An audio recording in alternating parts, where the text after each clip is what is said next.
Hey friends, before we dive into this week's episode, just a heads up. Our podcast talks about suicide, sexual abuse, and other trauma, and some of what you hear may be triggering, so please listen with care. This is The Survivors, real stories, raw conversations, and the truth about what it means to keep going after the hardest things. We're so glad you're here. Let's keep surviving together. Welcome, friends, to The Survivors, Season 3. Can't even believe I'm saying Season 3. I'm Lisa Sugarman, for those of you who are brand new. If you've been part of the Survivors community for a while, you know the show has always been about telling the truth about the heavy, hard stuff like grief and suicide and all different kinds of survival without any filters and without pretending that we're okay when we're not okay. So this podcast was born earlier this year from an awful lot of pain, but it's always really been powered by connection. That's the most important thing to me. And this season, we're making a very, very big shift. You can see if you're watching the video, I am joined by somebody very different. And I'm excited. I'm so excited about the season ahead. We're going deeper. We're going way deeper. We're going wider. And we're opening the door in the conversation to have dialogues that most people just don't want to have. So this season, I'm joined by somebody new, somebody amazing, somebody who I cannot wait one more second for you to meet. So I want to officially introduce my new co-host and somebody I consider to be now a great friend and the ultimate survivor in my eyes, Natasha J. Layton. Natasha, meet everybody. Hi, everyone. It's a pleasure to be here. Thank you so much. So Natasha's story is a gritty one. It's layered. I think it's more complex than most survivor stories that I've ever heard myself. And the minute that we were introduced, I knew that there was something there. I knew we had a connection. I mean, we've definitely had a lot of similar experiences and we've had a lot of different experiences, but that same fire, I think, in our bellies to just break the silence and to start talking about real survival. So this is not just a new season. This is a whole new era of the survivors. Natasha, I just want to start right here. Just want to jump right in head first about how we found each other, because it was kind of more or less a random introduction, wouldn't you say? Absolutely. Totally. Yeah. It was, I don't know if I believe fate, the universe, just the stars aligned. Mm-hmm. Yeah. It was definitely not like we were out there looking for each other. It was more like people who had similar experiences were just kind of put together by someone mutual to both of us. And when I'll never forget when I first heard your story, and I have to admit this, and I don't even know if I've ever admitted this to you. When I heard your story, I didn't even hear all of it. I heard one part that really related to suicide attempts and suicide survival. I didn't hear anything else. And just from what I heard, to me, it felt like the most dramatic survivor story I had ever heard. Then I was introduced to you formally by this mutual acquaintance you and I have. His name is Joe Massa. He is the host of My Suicide Story. And I remember thinking, oh my God, that is a survivor. This is someone who speaks the language, and not like the clinical language, the language of lived experience. So before we go any further, I feel like the best place to jump in is for me to ask you a question. Okay. So take us back to our first conversation. I remember it was like an hour and a half you and I were on the phone. Yep. Did you feel the click the same way that I did?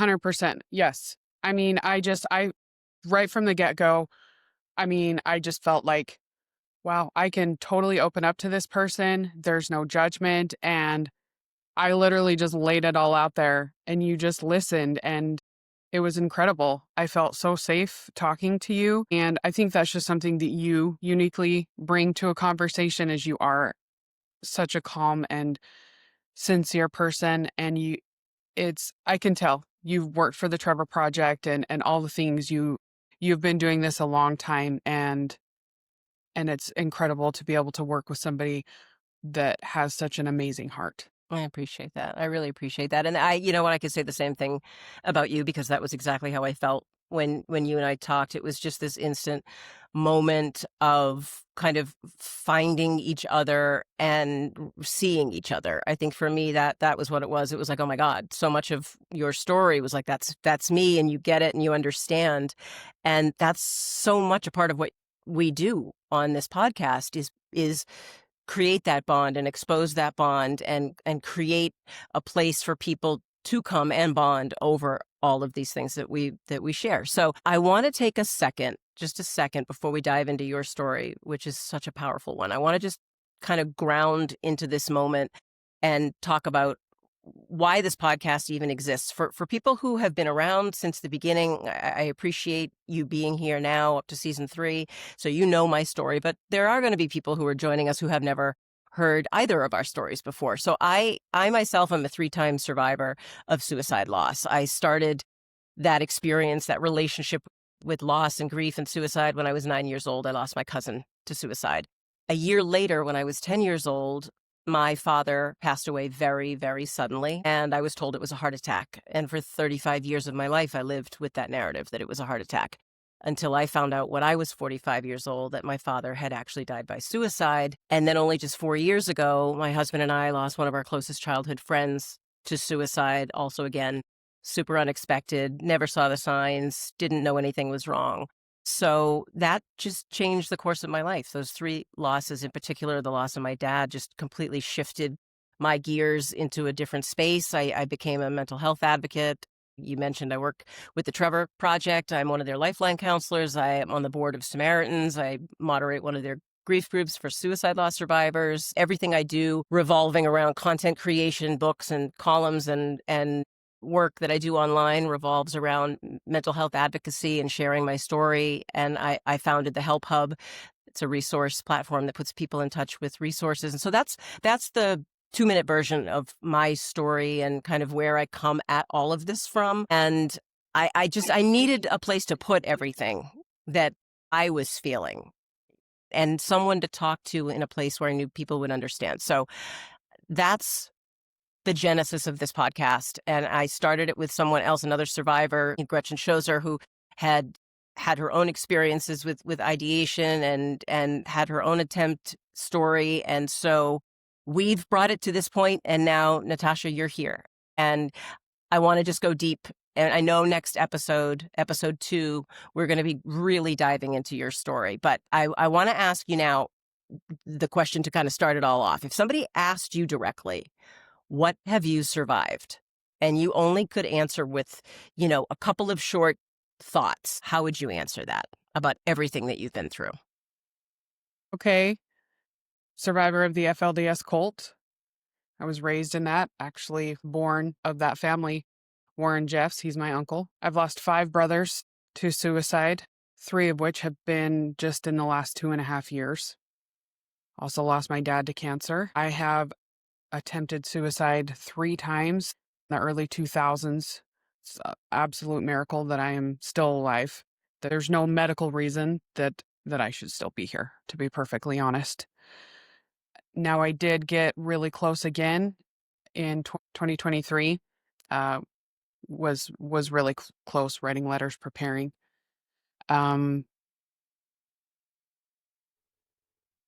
Surviving a lifetime of depression. I've kept journals since I was a child, and that deep darkness of depression is there. And I believe that stems from being sexually abused by my older brother when I was between the ages of 3 and 4 years old. So that's really where a lot of it stems from. And ultimately being left to take care of that on my own, because I started having flashbacks at 14. And when I told my parents about it at 15, nothing was ever done about it. And I was left to deal with that pain on my own. And I think that shaped me a lot as a human, is not having any support and learning to navigate those kinds of things until several years later, when there was an organization formed to help people that were leaving the FLDS cult, and a psychologist actually opened up his practice to start seeing people from the FLDS. And so I was able to get therapy for free, and he was absolutely amazing. The fact that he was there and he was willing to do that is amazing. And you know what? I just want to clarify for people who may be listening to us who understand what polygamy cults may be. Maybe they don't understand what the FLDS stands for. Maybe they do, maybe they don't. Can you just very quickly kind of give us the full true name of the FLDS and explain what a polygamy cult really is for people who might not know? Okay. So Fundamentalist Latter-day Saints is what it is. It's a break off of the mainstream Mormon church. Polygamy started in the mid 1800s when Joseph Smith decided that he wanted to start his own church. And part of that was that people should have multiple wives in order to get to the highest level of heaven. And when Utah wanted to become a state, the federal government said, sorry, you can't have multiple wives. That's not legal. So in order to become a state, they had to basically outlaw polygamy. And many people still believed that in order to get to that highest level of heaven, you had to live plural marriage in this realm. And so there was a breakaway, and those that still believed left and started their own church.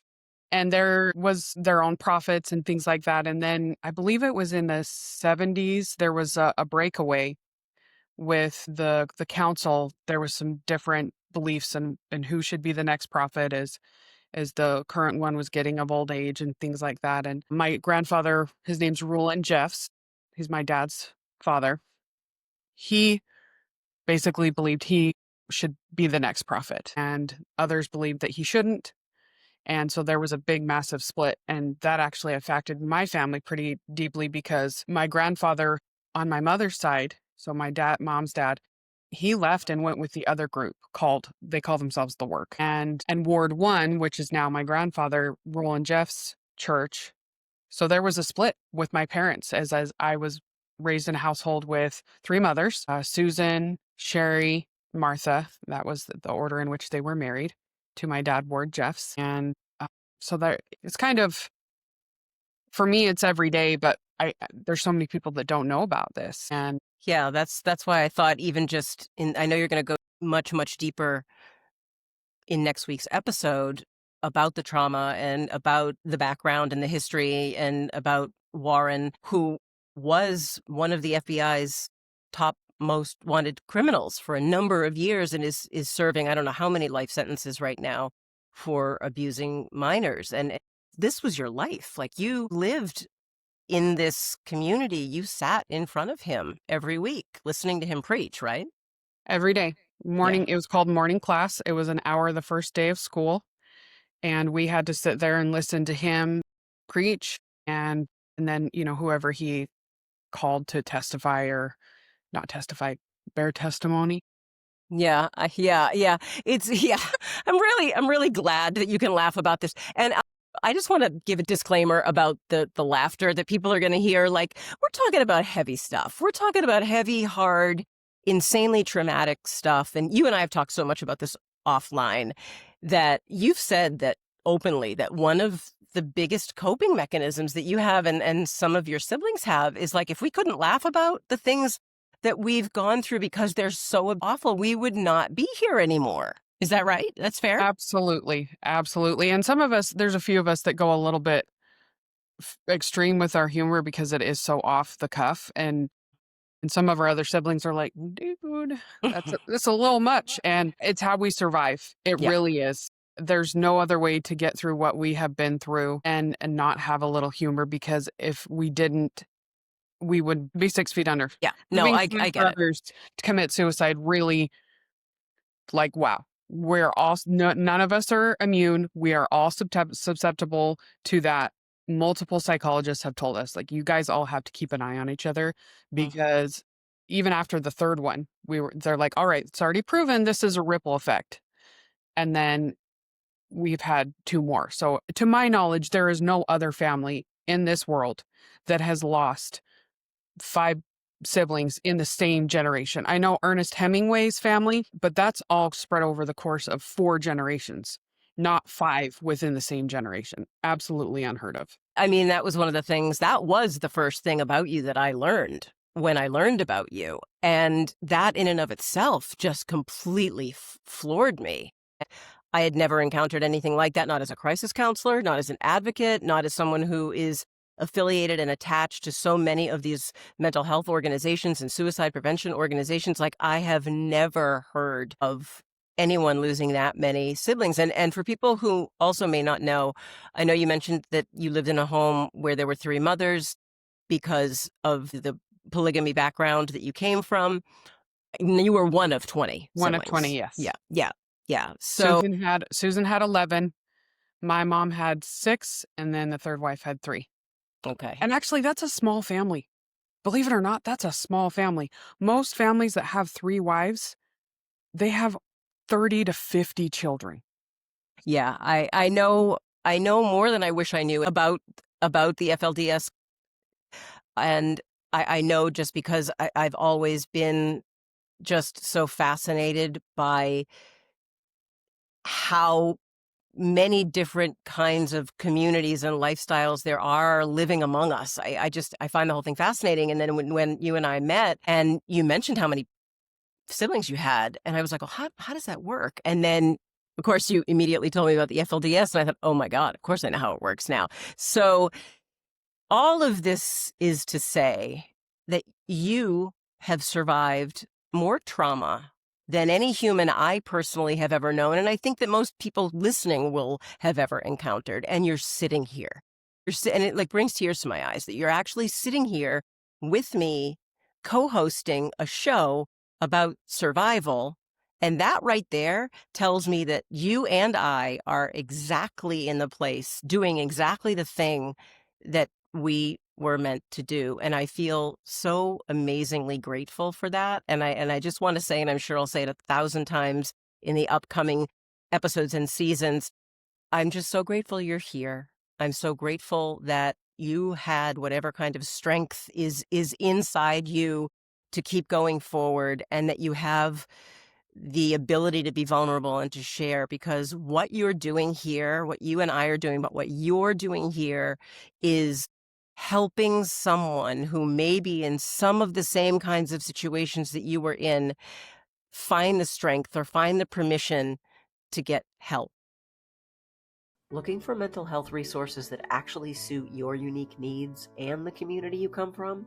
Then you need to check out the HelpHUB, the most inclusive free online platform filled with the mental health resources, tools, treatment options, and trauma-informed content to help you navigate whatever mental health challenge you're facing in the moment. Whether you're managing stress, anxiety and depression, abuse, grief, suicide loss, or surviving trauma, the HelpHUB gives you a place to land, explore, and find exactly the help you need when you need it most, without having to start from scratch.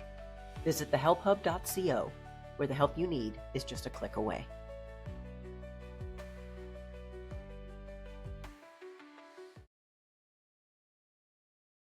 What you're doing is so unbelievably powerful, and I feel so grateful that I get to do it with you.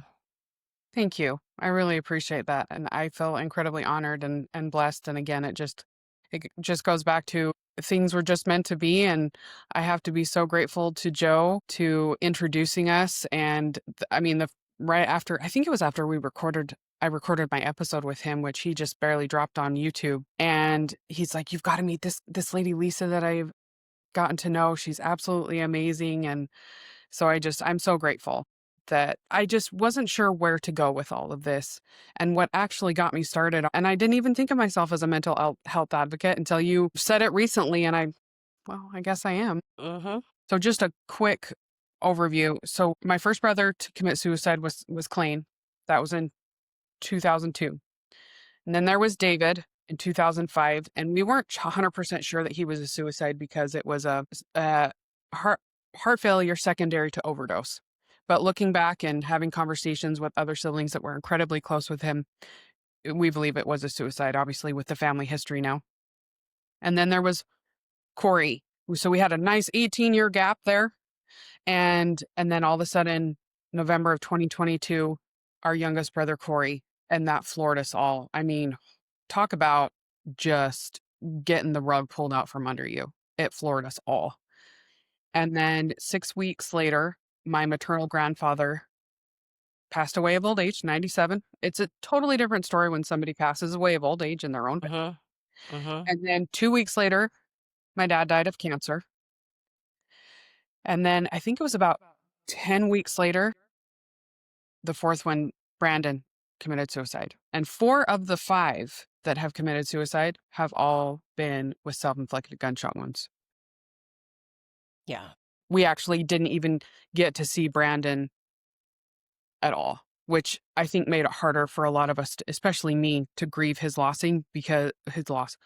because we didn't get to see the body. Because when your brain sees the body, it makes that connection that they're gone.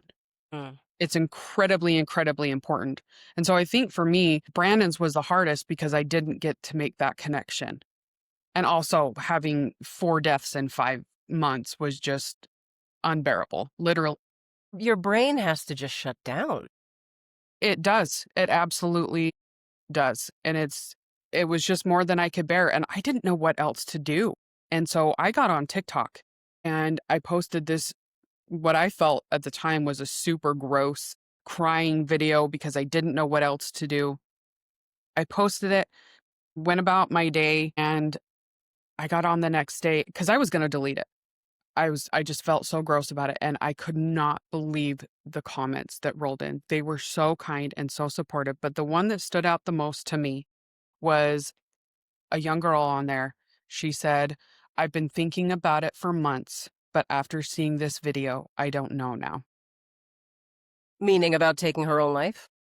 Okay. Yeah, absolutely. And so after reading that, I was like, okay, I can do this. If all I can do is save this one girl's life, that's enough for me. Yeah.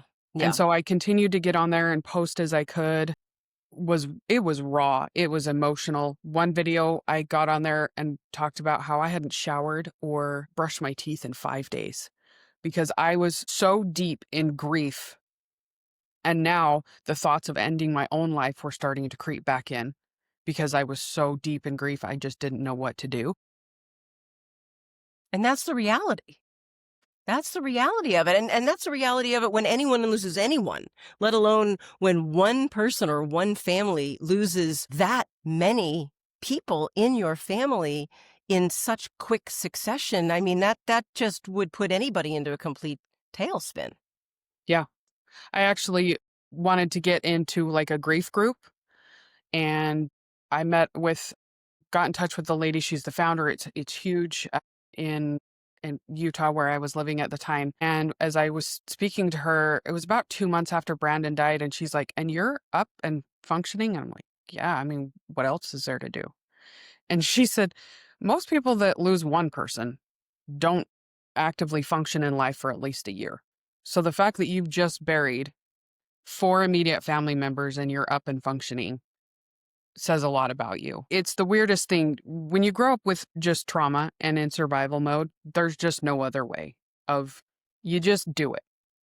And you just learn to, well, that's life. Just truck along. Well, that trauma response, what I imagine, would become your baseline. The way that you function, that's your baseline.